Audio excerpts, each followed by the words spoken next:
Hello guys, welcome back. மதுரைக்கு பக்கத்தில் ஒரு சின்ன கிராமம் ஒன்று இருக்கு.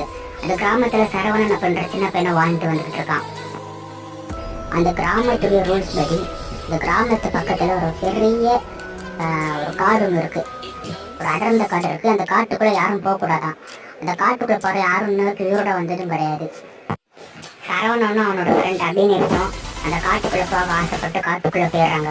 அவங்களோட பாலடைஞ்ச வீடு இருக்கு. அந்த பாலடைஞ்ச வீட்டுக்குள்ளேயும் போயிடுறாங்க. அந்த பாலடைஞ்ச வீட்டுக்குள்ள அம்மானிஷும் அவங்கள பிடிச்சிக்குது. சரவணன் தீவிரமான ஆஞ்சநேயர் பக்தர். ஜெயஹனுமான் ஜெயஹனுமான் கத்திக்கிட்டே இருக்கான். என்னன்னு தெரியல, அபிநேஷும் சரவணனும் டக்குன்னு மயக்கம் போட்டு விழுந்துடுறாங்க. மயக்கத்திலிருந்து எந்திரிச்சு பார்த்தா அது ஒரு ஆஞ்சநேயர் ஹனுமானுடைய ஒரு கோயில். பார்த்து ரொம்ப சாக்கிடுறாங்க.